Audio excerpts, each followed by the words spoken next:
Hébreux, chapitre 11.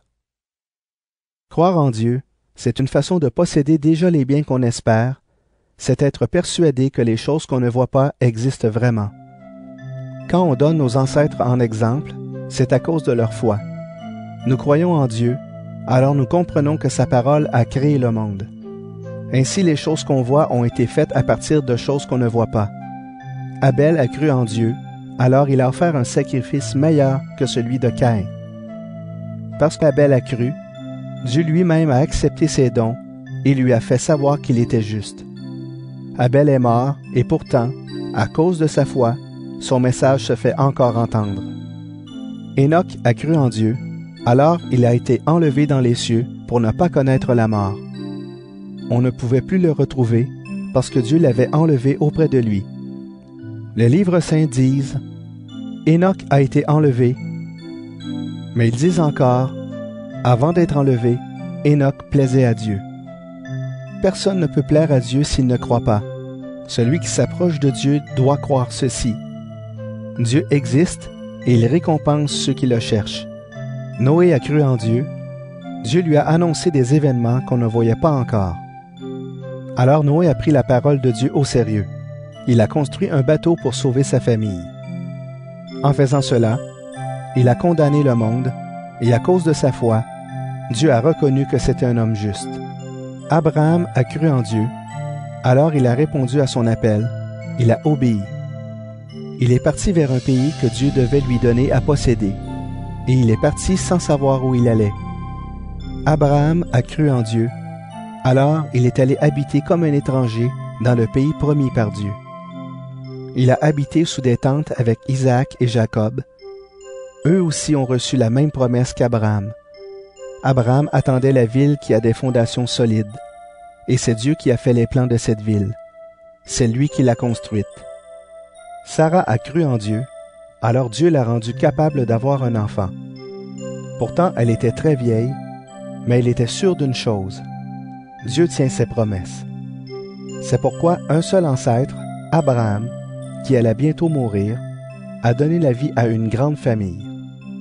Les enfants de cette famille sont aussi nombreux que les étoiles du ciel ou que les grains de sable au bord de la mer. Et on ne peut pas les compter.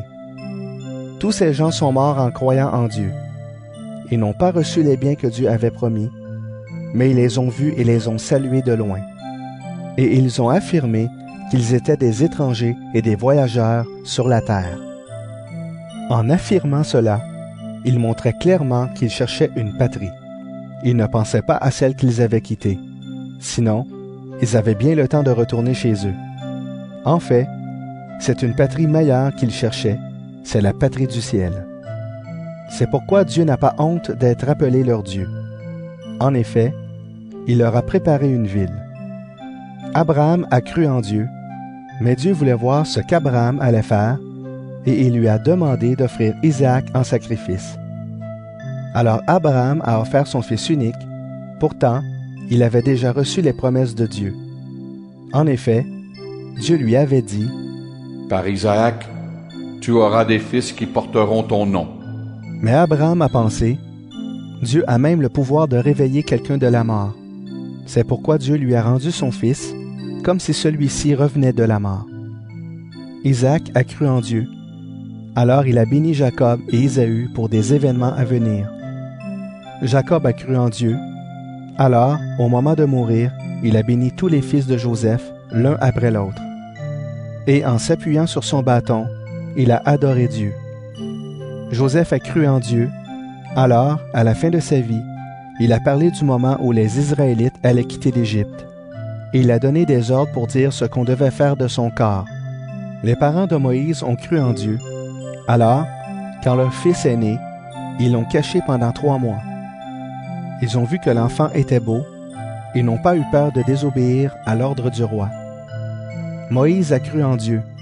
Alors, quand il est devenu grand, il n'a pas voulu qu'on dise de lui « Moïse est le fils de la fille du roi d'Égypte ».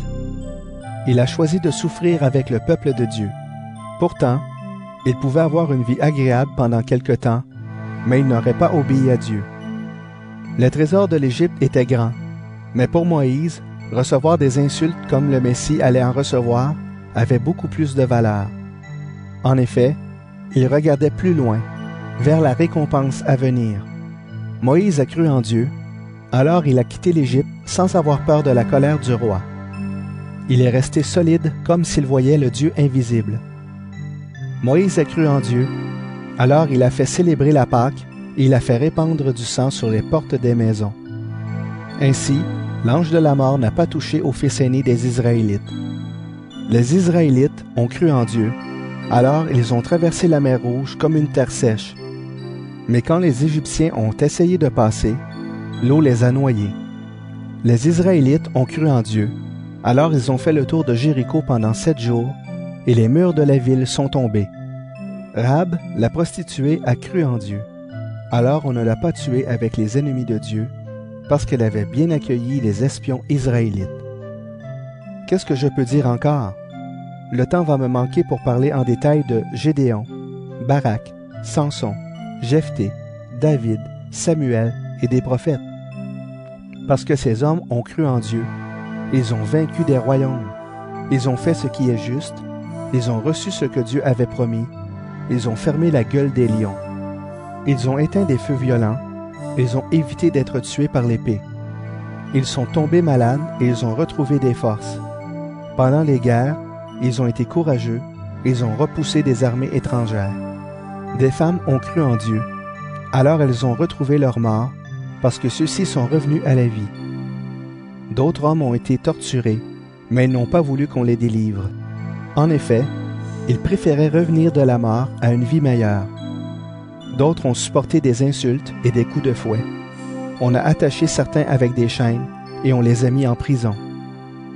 On les a tués en leur jetant des pierres, ou bien on les a sciés en deux, ou on les a tués par l'épée.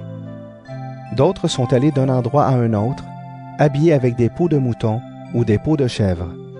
Il manquait de tout. On les faisait beaucoup souffrir et on les traitait vraiment mal. Pourtant, le monde n'était pas digne de ces gens-là. Ils sont allés d'un endroit à un autre, dans les déserts, dans les montagnes, dans les abris des rochers et dans les trous de la terre. Ils ont tous cru en Dieu. C'est pour cela qu'on les a donnés en exemple, mais ils n'ont pas reçu ce que Dieu avait promis. En effet, Dieu avait prévu quelque chose de meilleur encore pour nous. C'est pourquoi il ne devait pas devenir parfait sans nous.